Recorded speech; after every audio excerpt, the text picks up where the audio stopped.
The tragic cycle repeats itself once more, as we bear witness to a familiar scene. A white man, Deputy Sean Grayson of the Sangamon County Sheriff's Department, fueled by hatred and violence, taking the life of yet another black woman.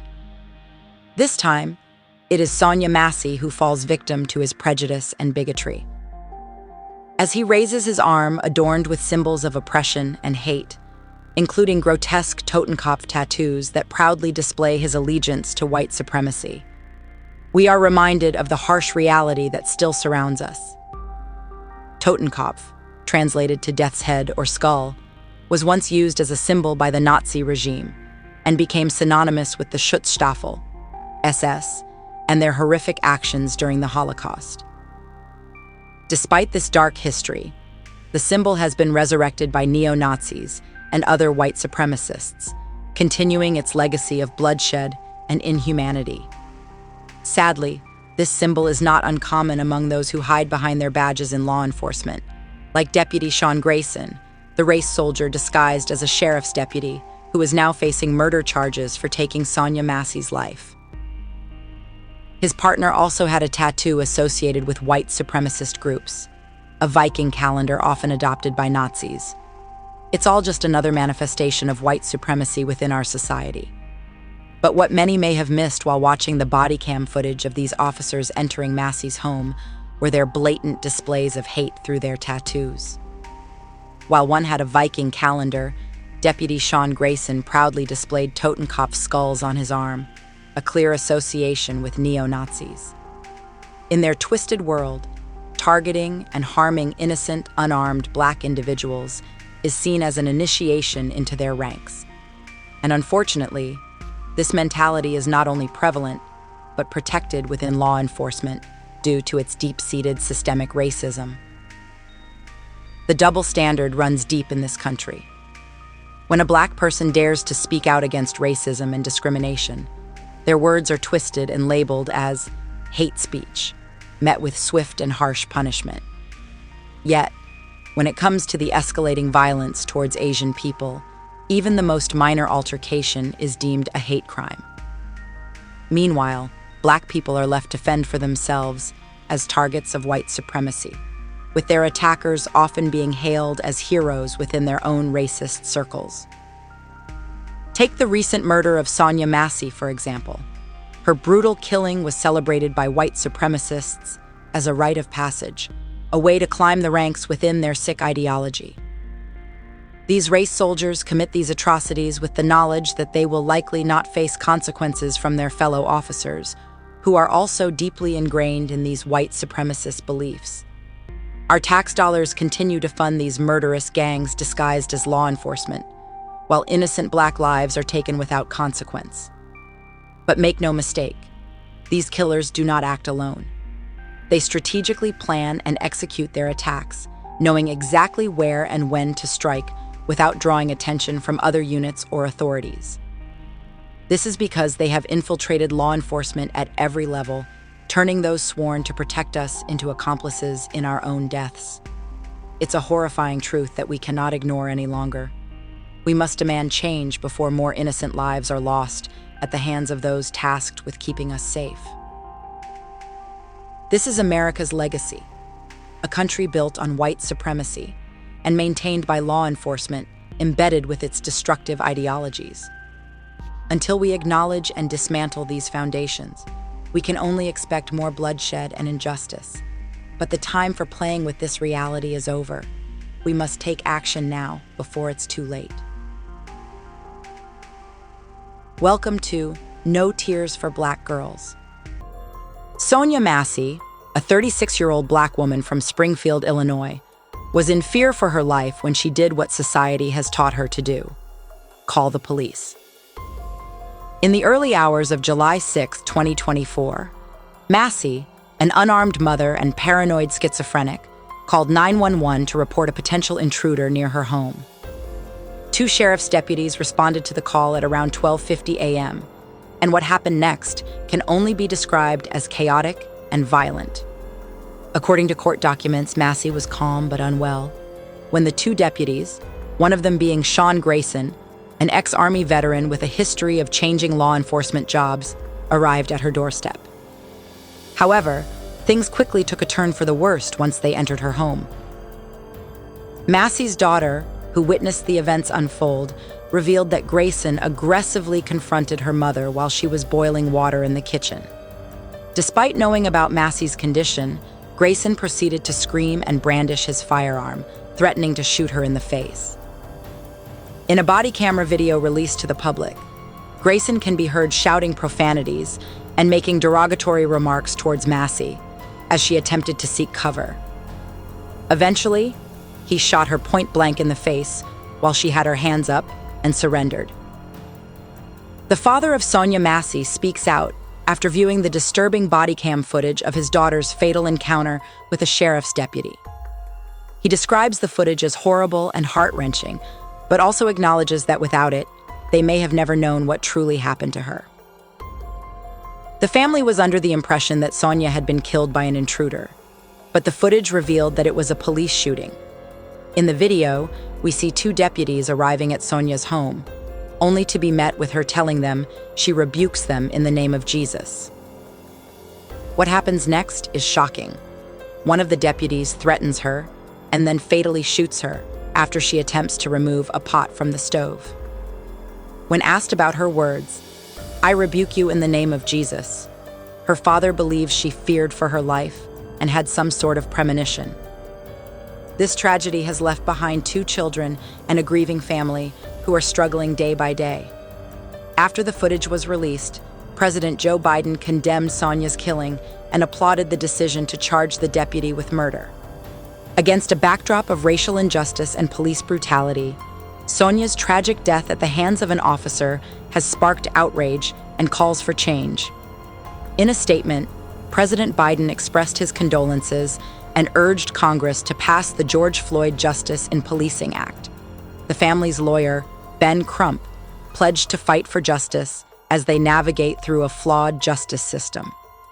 Meanwhile, the officer responsible is facing serious charges and being held without bond.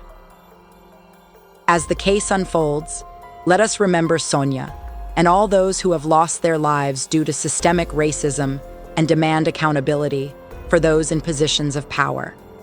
The official statement from the sheriff's office claims that shots were fired during a struggle, resulting in Massey being fatally wounded. But damning evidence from court documents lays bare the truth. Grayson intentionally withheld medical aid for Massey and even discouraged colleagues from helping her. Grayson, a former deputy who now stands charged with the murder of Sonya Massey, was not dishonorably discharged from the U.S. Army. However, his DD Form 214 tells a very different story, one of serious misconduct that led to his early removal before his term of service was up. According to Anthony Giotto, a former Air Force prosecutor now teaching law at the University of Illinois, this type of discharge usually suggests a misdemeanor offense in civilian life and rarely results in a court-martial. Yet Grayson's defense attorney, Daniel Fultz, has refused to address the specifics of his Army discharge, instead claiming an honorable discharge after 3 years. Yet again, official documentation paints a vastly different picture. This general discharge, granted under honorable conditions, serves as a warning to any future employer. And while this may be concerning on its own, Giotto argues that the real red flag lies in the unspoken details of Grayson's misconduct.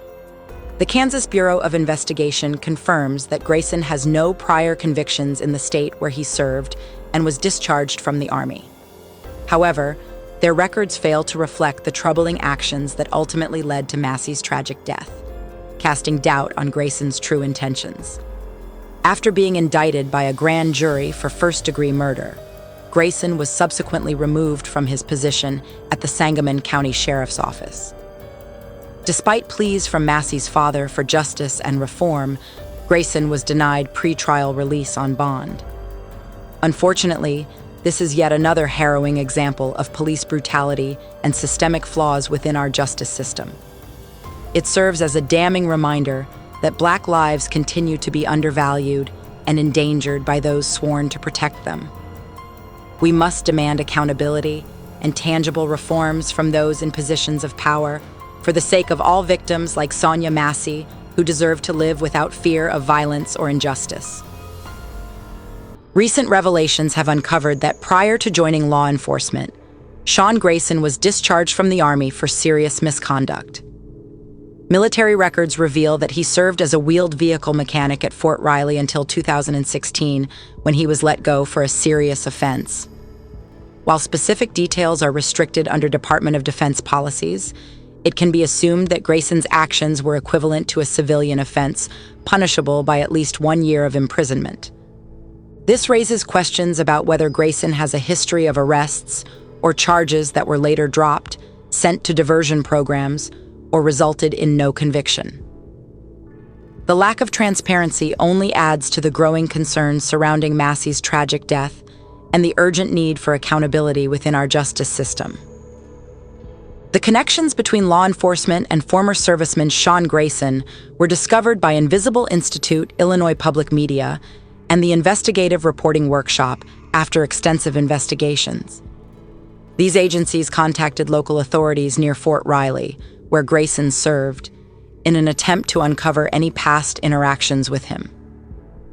The response was far from satisfactory. The records show that the Riley County Police Department had only encountered Grayson once, in 2015, when he collided with a deer while driving his truck. However, the Geary County Sheriff's Office adamantly refused to search for any previous interactions with Grayson, claiming it would be illegal. The Junction City Police Department also claimed no records of encounter existed. But now, new details have surfaced surrounding the tragic events of July 6th, when Massey, a Black woman, was fatally shot by Grayson after calling for help from the Sangamon County Sheriff's Department. Body camera footage revealed that not only did Grayson shoot Massey 3 times without just cause, but also discouraged his fellow deputy from providing immediate medical aid.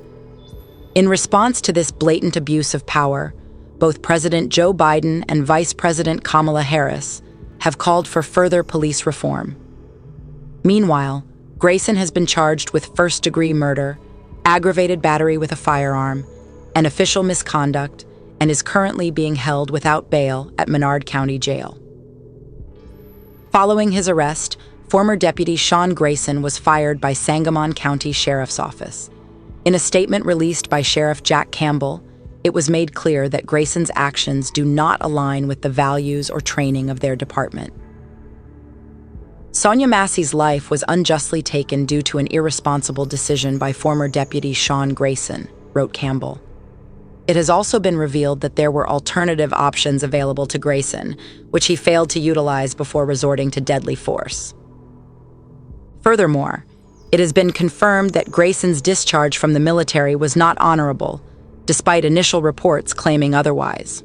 According to University of Illinois law professor Giotto, Grayson's official form listed his service as under honorable conditions, general, a confusing term for those unfamiliar with military jargon. In reality, Grayson was involuntarily discharged. Campbell concluded his statement by acknowledging that they were aware of Grayson's history of misconduct, including a DUI at the time of his hire. This raises the question, why was he ever given a badge and a gun in the first place? These are the difficult truths we must confront and address if we are to truly reform our flawed system. The sheriff's understanding seemed to hinge on a letter of recommendation from Grayson's former commander in the Army. In this letter, Ray Bennican wrote that aside from Grayson's DUI, there were no other issues during his service. However, further investigation has revealed that Grayson had not one, but 2 DUI convictions in Macoupin County in 2015 and 2016. While the Sangamon County Sheriff's Department claims to have been aware of these incidents, they still chose to hire him. Professor Giotto argues that a misdemeanor DUI conviction would hardly justify such serious misconduct findings from the Army. One of these DUIs occurred while Grayson was still serving, with the other taking place after his discharge. The public is outraged over this issue, prompting an online petition calling for Campbell's resignation, which has gained thousands of signatures. Massey's father has also spoken out against Campbell, demanding he step down. Civil rights attorney Ben Crump, who represents Massey's family, expressed shock at Grayson being hired despite a history of significant misconduct while in the Army. He raises valid concerns about what else may have been overlooked in the hiring process at the Sheriff's Department. When examining the disturbing video footage alongside Grayson's employment history, spanning 6 different law enforcement agencies in just 4 years, it becomes clear that there were numerous red flags. According to records, Grayson has served in 6 different police departments across central Illinois since 2020. It all began when Pawnee Police Department hired him part-time, although they have yet to respond to inquiries for comment. After a short stint at Pawnee PD, he was also employed by Kincaid Police Department on a part-time basis. Chief DJ Mathon reveals that Grayson was terminated from his position due to his refusal to comply with the village's requirement of living within a 10-mile radius. However, there were no complaints or disciplinary actions filed against him during his time there. Board of Trustees member Mike Lawrence watched the video of Grayson taking the life of Massey and was appalled, though not surprised. He recalls Grayson as an arrogant and reckless individual during his tenure at Kincaid PD. Following this, Grayson moved on to Verdon Police Department, where he worked for 7 months with no official complaints or disciplinary actions on record. The department claims to have no documentation of any background investigations conducted prior to his hiring. Dispatch Supervisor David Bounds reports that Grayson simply stopped showing up for shifts without giving notice of resignation. It was later discovered that he had accepted a full-time position with Auburn Police Department. To this day, Verdon PD has no disciplinary actions against Grayson recorded. In July of 2021, Grayson joined Auburn Police Department as a fresh-faced recruit, eager to serve and protect. He remained there until May of 2022, when he received an offer from Logan County Sheriff's Office that he could not refuse. When asked for comment on his sudden departure, Auburn Department chose not to respond. However, public records revealed the truth. Grayson had resigned from Auburn effective May 1, 2022, in order to take up a full-time position at Logan County. Among these records was a familiar document, the Federal DD Form 214 detailing Grayson's dishonorable discharge from the Army for serious misconduct. Andrew Jarmer, the city attorney, brushed off any concerns about this discovery. He claimed to have no knowledge of it during that time. But as it turns out, in his application for employment at Auburn, Grayson proudly claimed to be a veteran of the Army, conveniently omitting any mention of his less than honorable discharge. And when pressed about the details of said discharge, he simply responded with one word: honorable.